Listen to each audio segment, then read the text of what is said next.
noite. Hoje, 3 de dezembro de 2008, estamos aqui pela Just TV com mais um Jurídico News. Nesta data, temos aqui a honra de receber em nossos estúdios o grande advogado, conselheiro da OAB do Estado de São Paulo, vice-presidente da FADESP, Federação das Associações de Advogados do Estado de São Paulo, Dr. Everson Tobaruela. Boa noite, Dr. Everson. É um prazer tê-lo aqui conosco. Boa noite, telespectadores da Just TV, internautas, meu caro amigo Riceta, é um prazer estar aqui de novo. Não sou tão grande assim como ele falou, pelo menos de altura, né? Mas é um prazer estar aqui. Hoje o nosso tema é política brasileira. E a respeito disso, o Radar Jurídico captou algumas imagens, das quais serão abordadas pelo nosso convidado. Produção, por gentileza, as imagens do Radar Jurídico.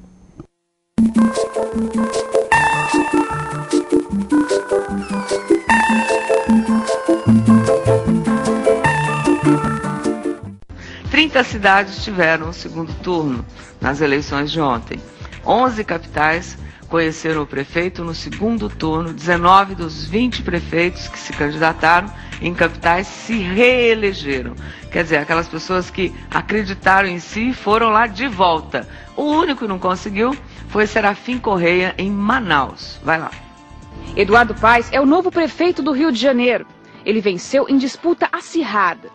Fernando Gabeira admitiu a derrota e agradeceu ao eleitor do Rio. Nós temos um caminho pela frente e não foi um balde de água fria. Foi apenas uma partida disputada lindamente e perdida no último minuto. Eu vou acordar cedo, dormir tarde e começar a trabalhar pelo Rio de Janeiro. Em Florianópolis, Dário Berger foi reeleito. Reeleição também em Porto Alegre com José Fogaça. E em Salvador com João Henrique. O PSDB ganhou em 2 capitais. Em São Luís, vitória de João Castelo. E em Cuiabá com o prefeito reeleito Wilson Santos. O PTB também venceu em 2 capitais. Dulciomar Costa está reeleito em Belém. E Amazonino Mendes ganhou em Manaus. 3 partidos venceram em uma capital cada. Márcio Lacerda, do PSB, apoiado por Aécio Neves, venceu o segundo turno das eleições municipais e é o novo prefeito de Belo Horizonte. E Rogério Góes, do PDT, venceu em Macapá. Gilberto Kassab, do Democratas, foi reeleito em São Paulo com 60,72% dos votos válidos. A diferença entre o atual prefeito e a candidata Marta Suplicy, do PT, foi de mais de 1 milhão de votos. Acabei de telefonar ao prefeito Kassab para parabenizá-lo e quero agora agradecer aos milhões de eleitores que tiveram confiança e votaram na gente. Essa vitória eu queria dividir com cada um de vocês, com cada um desses quase 4 milhões de eleitores, 3 milhões e 800 mil eleitores que nos deram o seu voto. E a todos vocês, mais especial, a cidade de São Paulo, parabéns. É bom, né, quando ganha. Aí vai lá. Vamos ver como é que ficou o Brasil, para a gente entender como é que os partidos estão distribuídos naqueles candidatos que você votou. PMDB tem 6 capitais pelo Brasil afora. O PT, e vocês viram até no Bom Dia, falando que se esperava mais capitais e mais cidades, né, que ganhassem pelo PT por conta da forte influência do nosso presidente da República. Só tem 6 capitais pelo Brasil afora do PT. PSDB, 4 capitais, PSB, 3, PTB, 2, a aliança do PV, PP, PCdoB e PDT tem 1 candidato, e o DEM, que é São Paulo, 1 candidato.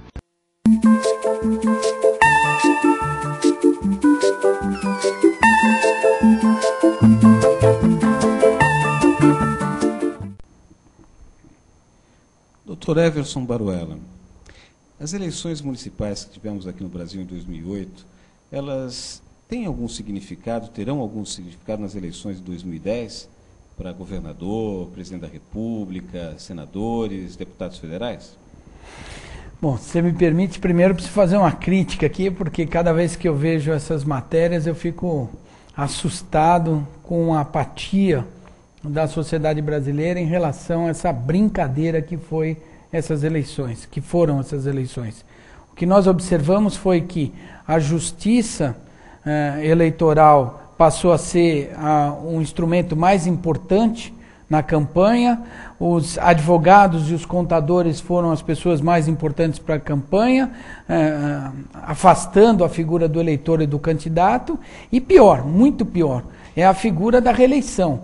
A reeleição mostra, na forma generalizada como aconteceu, que o eleitor antigamente não lembrava em quem votou. Agora, ele não sabia em quem votar sem ser o candidato da situação. Então, o que aconteceu efetivamente foi algo que assustou aqueles que entendem que essa democracia, a maneira como eles estão atacando a democracia, nós vamos demorar mais 30 anos para poder corrigir essa falha, esse afronta que foi feito contra a liberdade do voto e a própria cidadania em si. É claro que vai ter uma influência, mas mais uma vez nós temos um Congresso com a mesma composição técnica. PMDB com a maior bancada, o PT porque está no poder com a segunda maior bancada, o Democrata com uma bancada considerável, o PP diminuindo um pouco a sua bancada. O que nós continuamos assistindo é que o PSDB, o PMDB e o PT vão continuar mandando nesse país. Não mandam com o homem que está lá, seja presidente de qualquer partido que seja, ou respeita essa bancada ou não acontece nada. E isso tem reflexo em toda a sociedade brasileira. O Supremo acabou de dar uma resposta aí na DPF 144, tratando exatamente dessa matéria. Ou seja, pró-societate, nada. Para a sociedade, nada. Internauta, telespectador, ouça isso. Para vocês, nada. O que importa realmente para o Supremo Tribunal Federal é que os deputados têm que fazer uma lei para tirar os políticos com a ficha suja do poder. E aí nós percebemos que os deputados, que são as pessoas mais interessadas, jamais vão estar trabalhando no sentido de promover ou de promulgar ou de elaborar leis competentes. É isso que se vê. Mas, doutor Everson, como é que ocorreria essa influência dessas eleições municipais nas eleições que teremos em 2010? Qual seria o papel dos prefeitos? Eles funcionariam como cabos eleitorais? Qual seria o papel que significaria alguma influência para o eleitor, essas eleições municipais? Riceto, você sabe que essa estrutura política que o país detém, ela funciona exatamente nessa figura. Vereador e prefeito são meros cabos eleitorais dos seus deputados estaduais e federais, que consequentemente trabalham em grupo para eleger ou manter ou trocar determinado senador. O que nós percebemos é que este poderio continua mantendo aquele quadro que se estabelece na Câmara dos Deputados.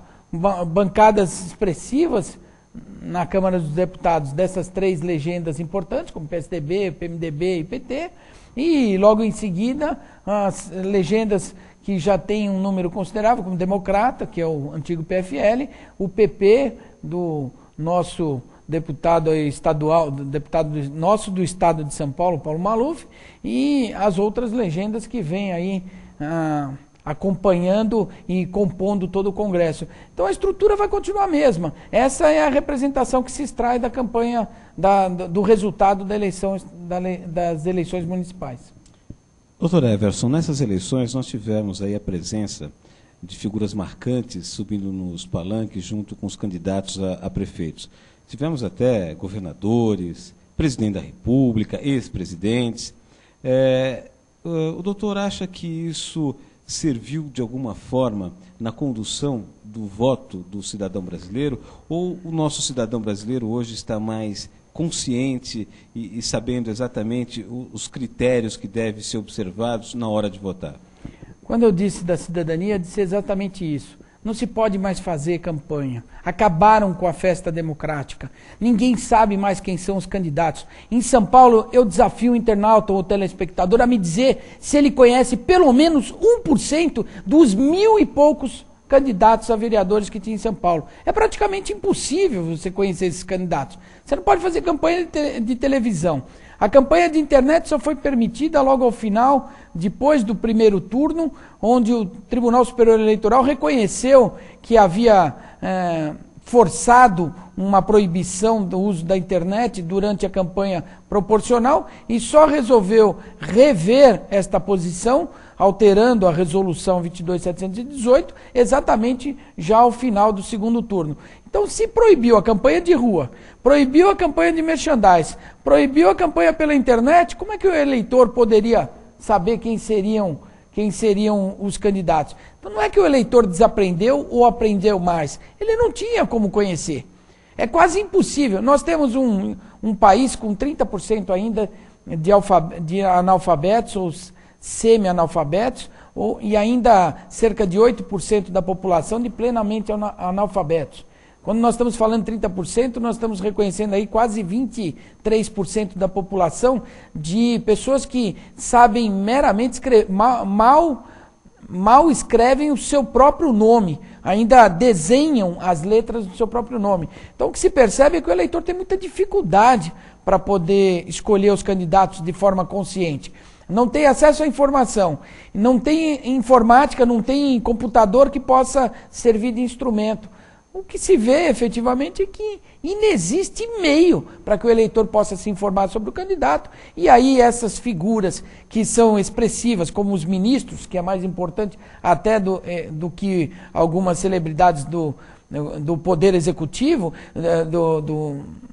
da gestão do executivo, como governadores de estado, como o presidente da República, mas secretários e ministros que estão ali na linha de frente, estes sim, têm mídia, aparecem toda hora na televisão e ao comparecerem numa campanha eleitoral municipal, acompanhado de um prefeito, certamente o eleitor acaba confundindo aquela imagem como importante e acaba conduzindo o voto do eleitor, sem dúvida nenhuma.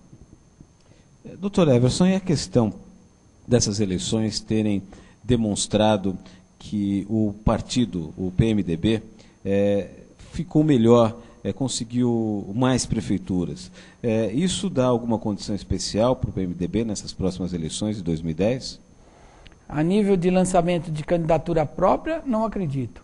Não se vê aí nomes expressivos a nível nacional com capacidade de enfrentar ao governador do estado de São Paulo ou até mesmo os candidatos que o PT oferecem aí na sua linha de frente como candidatos.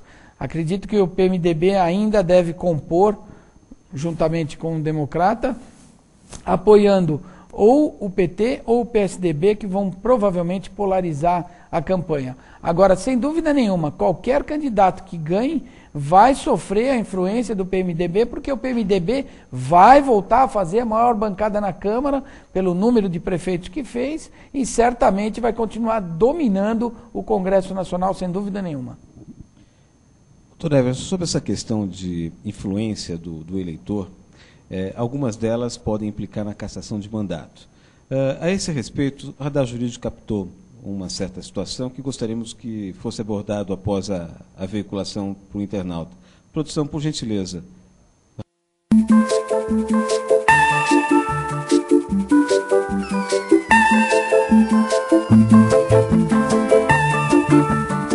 O Supremo Tribunal Federal manteve por 9-2 a decisão do Tribunal Superior Eleitoral que disciplinou a perda de mandatos de políticos por infidelidade partidária.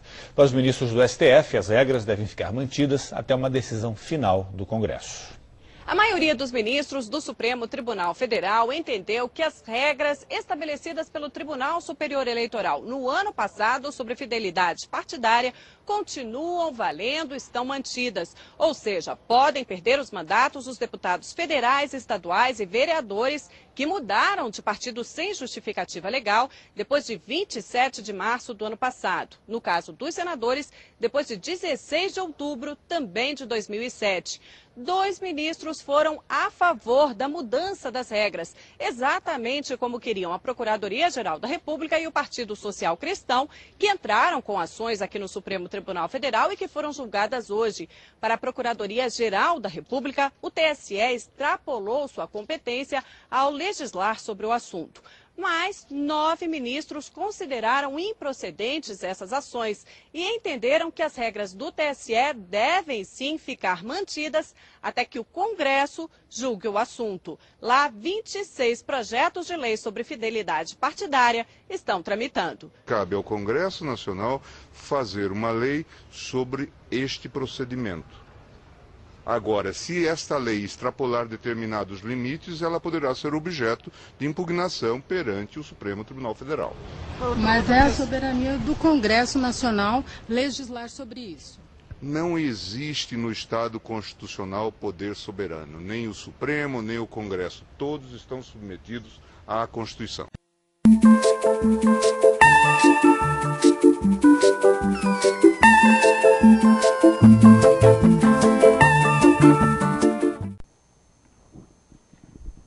A ausência de fidelidade partidária é uma das razões que o Tribunal Superior Eleitoral tem cassado alguns mandatos de alguns políticos. Dr. Everson, o que acha da questão daquele candidato que se elege por um determinado partido e depois de eleito troca de partido? Ele está realmente enganando o eleitor? O eleitor vota no partido ou vota no candidato? Sem dúvida nenhuma, nobre colega Dr. Rissetto, sem dúvida nenhuma, a atitude do deputado de mudar de partido de forma gratuita, sem nenhum tipo de cuidado ou atenção ao eleitor, é uma fraude ao voto que ele recebeu. E aí eu excluo do meu comentário esta figura que deveria ser extirpada até mesmo do mundo político, com total repúdio do eleitor, aquele que simplesmente assinasse a ficha de filiação por um ou outro partido, vendendo a sua condição de parlamentar sem qualquer propósito. Mas quero alertar o eleitor, o internauta, que esta figura específica não passa de 1% da Casa Legislativa, com 523 deputados, e não passa de 1% de todos os vereadores do Brasil. O que acontece hoje é uma troca de partido por uma condição natural da política. Hoje o governante precisa do apoio do partido, de uma bancada considerável, para poder fazer a eleição da mesa do parlamento. Então, seja qualquer executivo que seja, ao ser eleito, pode ser municipal, estadual ou federal. Assim que ele é eleito, a primeira preocupação dele é abrir as portas do seu partido para receber parlamentar, a fim de fazer a maior bancada e, portanto, dominar a presidência do Legislativo, que vai servir de instrumento para que ele atenda os interesses daquele governante. Esta troca de partido, esta condição específica do troca de partido, esta é preocupante. Esta é que vai continuar existindo, porque sempre o Congresso vai deixar essa janela aberta. E bom que deixe, é bom que o eleitor, o internauta saiba, e bom que deixe. Porque imagina um partido político, onde ele pode mandar no deputado, sabendo que nenhum partido político tem ideologia específica, ideologia séria, alguma preocupação, alguma defesa de uma identidade partidária séria, nenhum deles. E nem que se diga do PT, que tem tanta divergência interna, o exemplo da própria Luísa Helena, que foi obrigada a trocar de partido e montar um partido político. Partido político no Brasil é apenas um instrumento para o político se eleger. Então dizer que ele trocou de partido, quando ele não consegue ter o apoio da própria base, a própria Heloísa Helena, senadora, quando mudou, ela reclamava que ela votou segundo o que estava no estatuto do partido. E mesmo assim, a tiraram do partido. Então como é que você pode engessar essa figura, sendo que a vontade do eleitor foi eleger aquela pessoa? Mais de 85% da população brasileira declarou em pesquisa, que foi publicada no Estado de São Paulo, em grandes veículos de comunicação, de televisão, deixando de forma segura, 85% da população declara especificamente: eu voto na pessoa. O sistema que exige uma filiação partidária para que o político seja eleito, não pode ser confundido como voto em partido. Quais são os partidos, o eleitor pode lembrar, quais são os partidos que pode se dizer, esse partido é sério? São poucos, né, se é que existe. Então não dá para levar em consideração isso. Mas, doutor Everson, nessa questão de mudança de partido, sabemos que alguns partidos pequenos ou em formação têm na sua busca por parlamentares eleitos uma questão até de sobrevivência. E existe a possibilidade dessas mudanças, essas trocas de partidos ocorrerem de uma forma legal, lícita? A legislação prevê essa possibilidade? Foi ótimo que se colocou isso. Qualquer cidadão sabe que só existe casa para alugar porque tem quem precisa de alugar a casa. Se não tivesse ninguém procurando casa para alugar, jamais teria casa para alugar. Então, se existe alguém pedindo parlamentar, logo vai ter parlamentar se sujeitando a trocar. Agora, quem é que precisa de parlamentar? Será que é só aquele partido pequeno? Ou será que é o partido grande que precisa do parlamentar para poder fazer a eleição da mesa e, portanto, dominar o Congresso ou o parlamento? Sempre há os dois lados. O que não se pode é engessar isso. Isso é política, política pura. É assim que se faz política no mundo inteiro. O que querem fazer é o contrário. Se nós temos 513 deputados lá no Congresso Nacional, o que eles querem fazer é exatamente isso. Passar esses 513 para apenas 6 ou 7 presidentes de partido político. Aí o presidente coloca esses 6 ou 7 e manda no país. E nós estaremos vivendo numa ditadura civil. Essa preocupação nós temos que ter, a independência do parlamentar de poder sair do partido a hora que ele entender que o partido não está trabalhando a seu favor. Ah, mas pode haver a compra da legenda de um deputado. Alguém mais preocupado com a lisura pode fazer essa crítica. É verdade. Então o que temos que fazer? Fazer a fiscalização. Acompanhar se esta decisão é séria ou se houve algum tipo de influência que permitia ou que exigia que o parlamentar mudasse de partido, que isso não fosse de forma gratuita. E é isso que a Justiça Eleitoral, de alguma forma, está tentando contornar enquanto o Congresso não faz lei. Isso é de competência do Congresso. Nós elegemos deputados para promulgar, para estudar, para discutir leis que corrijam estas distorções. A lei não prevê isso, não tem regra legal para isso. É impossível se cassar um mandato de um deputado sob essa alegação de troca de partido. Agora, o Supremo, pela ausência do Legislativo, está fazendo o papel de Legislativo. Exatamente ao contrário do que ele fez no caso da DPF 144. Ele diz, não podemos legislar. Aqui ele diz, não, mantenha aquela posição até que o Legislativo faça alguma coisa. Então nós temos aí 2 pesos e 2 medidas, sempre em prejuízo da democracia. Estas questões de distorções nunca passam de 2 ou 3% do Congresso. E elas são sempre as questões expostas na mídia, como o vilão da história. Realmente, doutor Everson, essas questões que são expostas na mídia estão colocando, pelas opiniões públicas, pesquisas de opinião pública que temos aí das mais variadas, o político como sendo uma categoria assim não muito apreciável pela população. A imagem está muito denegrida.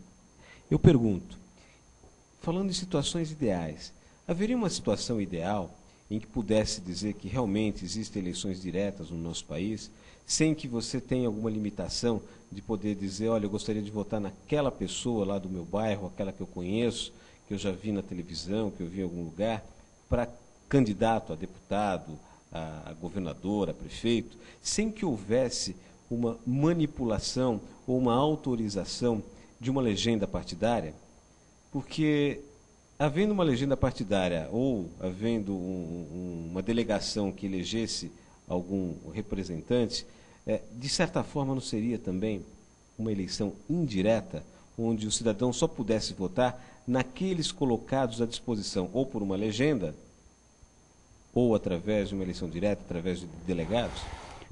Nos Estados Unidos existe a figura lá do candidato do candidato a disputar, o candidato independente que disputa a eleição independente de partido político. Vejam, isso é uma preocupação maior ainda, essa independência, porque em política nada se faz com totalitarismo, independência ou como o único onipotente sobre a sua própria posição política. Isso não existe.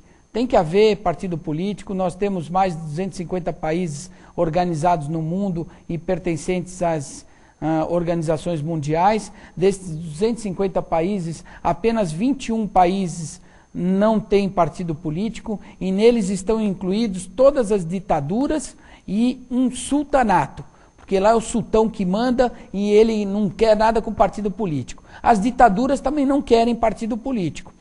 As ditaduras civis, como está acontecendo aqui no Brasil, também não querem partido político. Por isso que vão acabar com os partidos políticos.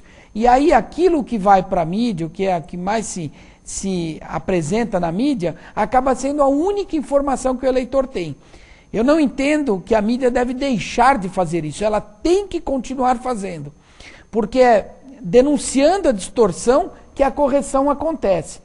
A correção acaba acontecendo. É pela denúncia da mídia que o Supremo se manifestou e o Congresso Nacional vai dar a resposta agora, criando uma lacuna para permitir essa mudança de partido. Mas o que o eleitor precisa entender é que esta informação precisa ser acompanhada de todo o conhecimento que ele puder ter a respeito de candidatos. É muito difícil o candidato independente, ele precisa efetivamente de um partido político, até porque isso faz parte da história da democracia, da história da convivência política, a permitir que ninguém, em sã consciência, se transforme num grande ditador ou um perigoso aí que possa prejudicar a sociedade e a democracia. Nós tivemos também informação de mais uma situação diferenciada de cassação de mandato pelo Tribunal Superior Eleitoral. O radar jurídico vai demonstrar mais um exemplo. Por gentileza, produção.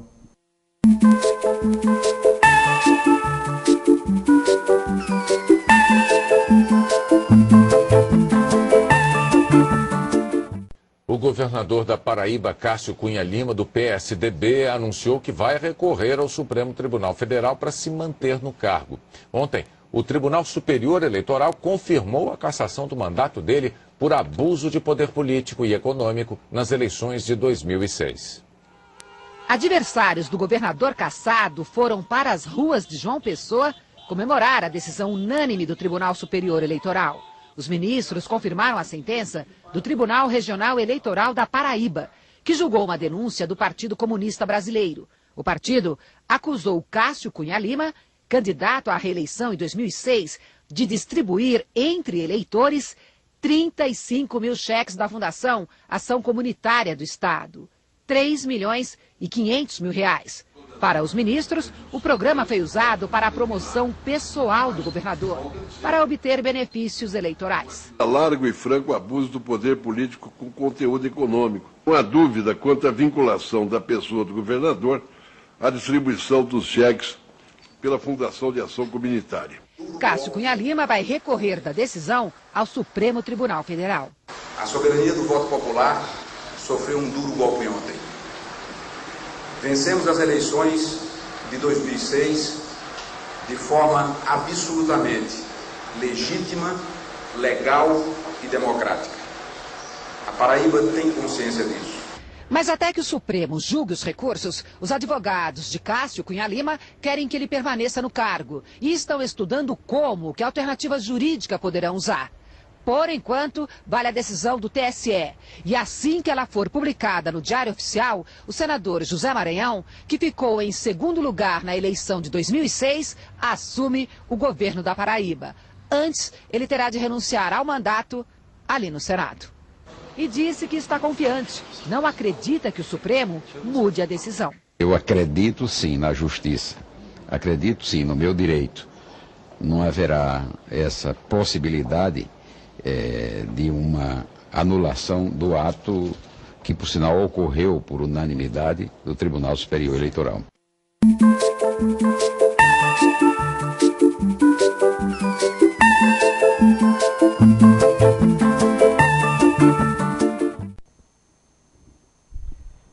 Doutor Everson, como é que fica essa prevalência das decisões do Poder Judiciário sobre a vontade popular, por exemplo, nesse caso, que é o que está sendo debatido pelo governador aí, que parece que está com o seu mandato ameaçado? Como é que funciona essa situação? Como é que o doutor entende o que deve se prevalecer entre a vontade popular e a decisão judiciária dentro de uma democracia? Doutor Risseto, internauta, existe, para que o internauta entenda de uma forma clara, existe, além daquelas questões da fraude, do crime, aquelas que manipulam o título de eleitor, aquelas que manipulam urna eletrônica, aquelas que são prejudiciais à eleição, que anulam o processo de eleição, existem 3 situações que podem cassar o mandato do político porque distorcem a vontade popular. É o abuso do poder econômico, o abuso do poder político e o abuso do poder de autoridade. Estes 3 abusos praticados pelo político distorcem a vontade do eleitor. O eleitor vai votar confundindo aquilo que ele está fazendo. Ele acredita que está votando certo, mas na verdade ele está votando sobre uma influência daquele político, abusando, seja por dinheiro, seja por abuso de autoridade, insistindo, determinando que se faça alguma coisa, ou seja, pelo poder político.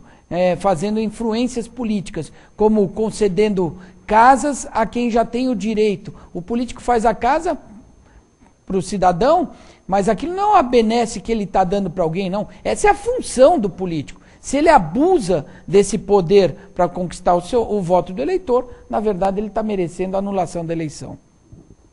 Doutor Everson, tudo isso ocorre dentro do processo eleitoral, mas depois que esse candidato é eleito, ele se torna um governante, um legislador, algumas distorções, algumas omissões podem ocorrer. Quais seriam as responsabilidades desses legisladores ou desses governantes quando empossados em poder dentro do Executivo? O radar jurídico tem uma situação que deve ser melhor apreciada. Produção, por gentileza. Radar jurídico.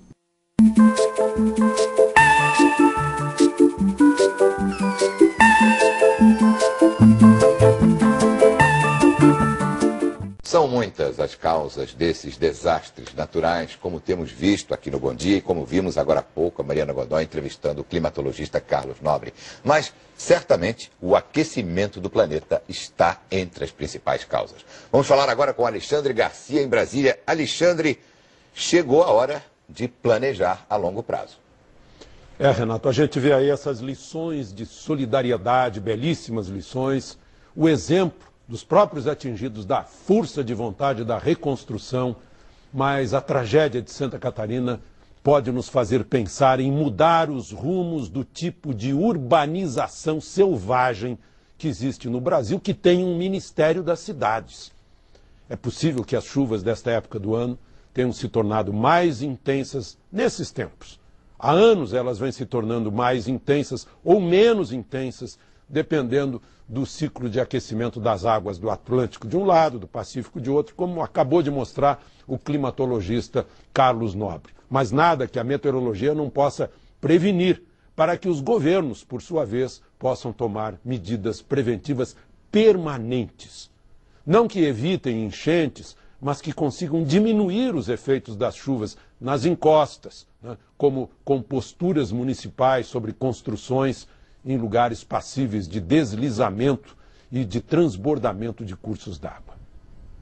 Sim, as enchentes acontecem também no primeiro mundo, onde há recursos e planejamento, mas não há ocupação desordenada do solo e as consequências são bem menores.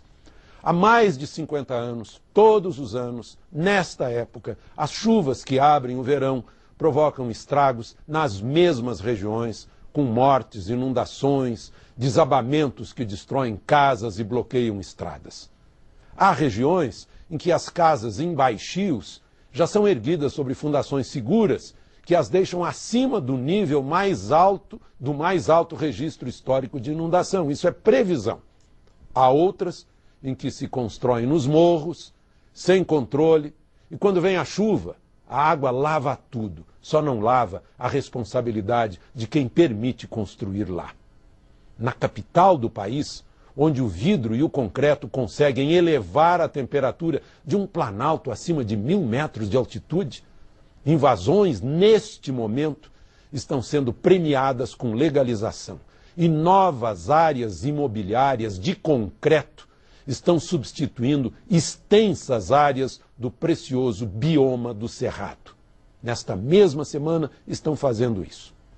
Depois, alguém vai culpar o que não pode ser réu, o clima.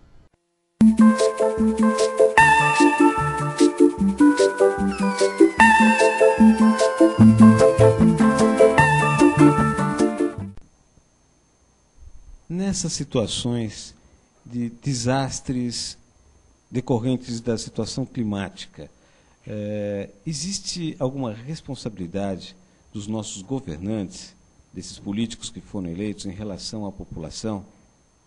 Como é que o doutor Everson vê essa situação, por exemplo, que ocorreu em Santa Catarina? Meu caro Riceto, eu diria ao internauta, sem comentar as atitudes e as críticas de engenheiro de obra pronta, né? Como alguns comentaristas se titulam, há que se analisar qual é o papel efetivamente do político e qual é o papel efetivamente desses grandes veículos de comunicação. Há quanto tempo se fala das enchentes de Santa Catarina? Ao que eu me lembro, nos últimos 30 anos tivemos 2 ou 3. E a seca do Nordeste? Estão hoje arrecadando dinheiro para 130 mil flagelados, ou pessoas que estão desabrigadas. E os 400 mil flagelados da seca do Nordeste que ninguém fala nada? Cadê a população nacional carregando mantimentos para levar para o Nordeste? E a água? Levar pote de água da garrafinha para levar para Santa Catarina? Estão brincando com a situação. Cadê os helicópteros que demoraram tanto tempo para chegar lá? Eu tive a oportunidade de ligar, meu caro Riceto, para amigos meus de Itajaí, que atenderam o telefone e chegaram a chorar no telefone, a dizer da desgraça que estava estabelecida naquele local. Quanto tempo demorou para chegar o socorro? Será que não aprendemos nada? Essa é a responsabilidade do político eleito. Cadê a segurança e a organização para preparar esse tipo de coisa? Não, deixa desocupar, deixa ocupar os morros, e depois vamos se preocupar como é que nós vamos resolver esse problema. Porque assim ele está lá no morro, não incomoda, e a hora que cai o morro? Agora o político vai ter que trabalhar. Aí pede dinheiro para tentar resolver tudo. Dinheiro não vai comprar solução para toda aquela situação de lá. Agora nós temos que olhar para o Nordeste. São 400 mil. É muito mais grave. É 4 enchentes de Santa Catarina. Uma bela observação, doutor Everson. Tem toda a razão. Produção, por gentileza, estamos chegando ao final do programa. Gostaria que passasse pelo menos umas 2, 3 perguntas dos internautas e depois vamos passar às considerações finais do nosso convidado. Aqui, doutor Luiz, tem uma pergunta do Rio de Janeiro, do Renato, da Barra da Tijuca. Doutor, o que o senhor acha do prefeito eleito do Rio de Janeiro que se afirma advogado, mas não tem registro na OAB? Olha, esse caso é bem grave. Primeiro, eu gostaria que o internauta, se fosse possível, denunciasse isso na OAB, porque ninguém pode se dizer advogado sem ter registro na OAB. Ele pode ser até bacharel em direito, pode até ter a carteira de advogado, se efetivamente tiver registrado, e não exercer a função. Agora, se dizer advogado sem ter registro, é lamentável. Agora, eu tive a oportunidade de visitar o Rio de Janeiro nas eleições, viu? E fiquei um pouco assustado, porque aqui em São Paulo não se podia fazer campanha. Amordaçaram a boca do paulistano e do paulista. Mas vocês, carioca, deram exemplo de campanha. Fizeram campanha de rua, foram para a rua e trabalharam a campanha. Mas também me assustei com algumas situações do Partido Verde amarrando placa de campanha em árvore, né? Aí é lamentável, colocando em cima de grama, aí também não pode. Mas parabéns a vocês aí que elegeram um bom governador. Agora, lamentável, se ele está dizendo de uma profissão que não tem, merece aí uma representação ou na OAB, ou eventualmente um exercício legal da profissão criminal, né, doutor Riceto? Comunicando ao Ministério Público local. Comunicando ao Ministério Público. Aqui tem mais uma pergunta da Carmen Cecília. Mas os senhores acham que as políticas de outros países é muito diferente da brasileira? Bom, isso eu posso falar com segurança. Eu sou conselheiro da OAB, sou presidente da Comissão de Direito Político Eleitoral e lá fiz um estudo dos 250 países no mundo. A legislação de outros países não se presta a servir para o nosso sistema jurídico brasileiro. São situações diferentes. Por exemplo, a cláusula de barreira, ela é copiada da legislação alemã. A Alemanha tem as seguintes diferenças. É um país parlamentarista, os partidos são regionais, lá existe o voto distrital misto. Como é que isso pode ser comparado ao sistema brasileiro utilizando esse tipo de legislação? Então, ela não serve para o Brasil. Copiar a legislação estrangeira só prejudica, e os países que têm o sistema similar ao nosso foi porque copiaram do nosso. Então, hoje precisa tomar muito cuidado quando se fala em cópia de legislação estrangeira. Aqui, devido ao tempo escasso aqui, eu vou ler só mais uma pergunta. Juliana CK. Como posso escolher um bom candidato? É impossível. É impossível porque hoje você não tem acesso à informação de todos os candidatos. Pelas tabelinhas de televisão, eu voto em mim porque meu nome é isso, voto em mim, voto em mim. Ninguém consegue ver aquilo, ninguém entende aquilo. Então, pela propaganda de política de televisão, é impossível. Pela internet, pouco se pode dizer. Você teria que ter todos os candidatos, puxar todos os currículos e tentar fazer uma análise política de cada um. Então, o sistema brasileiro não permite aí uma boa identificação de bons candidatos. Melhor seria que o eleitor, para ter uma certa segurança daquilo que iria eleger, seria acompanhar o noticiário, acompanhar principalmente as páginas policiais. Porque é você, eleitor, que vai decidir efetivamente quem vai ter uma boa gestão a seu favor ou não. A seu favor no sentido da sociedade. O político hoje, infelizmente, tem uma preocupação muito grande. Mexer mais com o seu bolso do que com a sociedade. E essa é a resposta que nós temos que dar a ele. Por exemplo, não se vendendo com um voto, seja por camiseta, por cesta básica. Aliás, vai um recado. Se o político te oferecer uma cesta básica, pega a cesta básica. Come a comida da cesta básica, mas nunca mais vota naquele político. Porque ele não vai voltar para conversar com você ou para fazer alguma coisa que preste para aquela sociedade que você vive. Então, cuidado nas próximas eleições. Uma bela orientação, doutor Everson.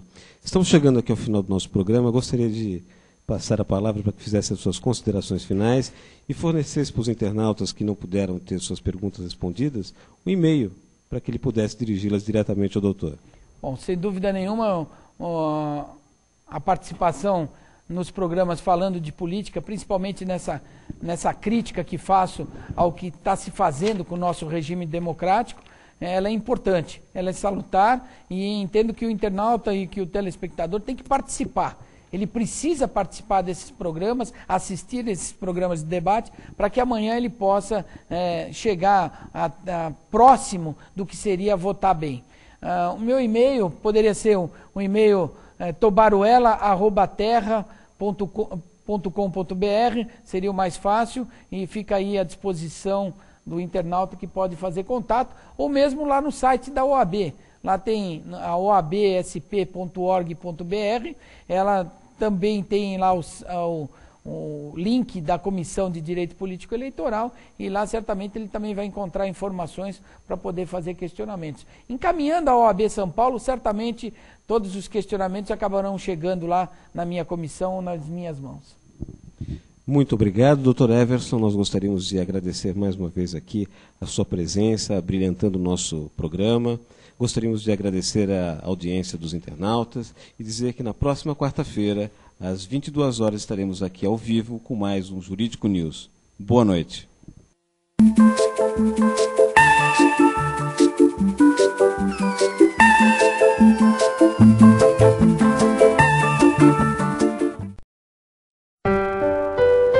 Ser advogado é ter antes de tudo o maior respeito por ela, a justiça. Quando desrespeitam as prerrogativas dos advogados, tentam acabar com o direito de exercer uma das mais belas profissões. Advocacia. Sem ela, não há justiça. OAB São Paulo. A valorização do advogado é a nossa maior causa.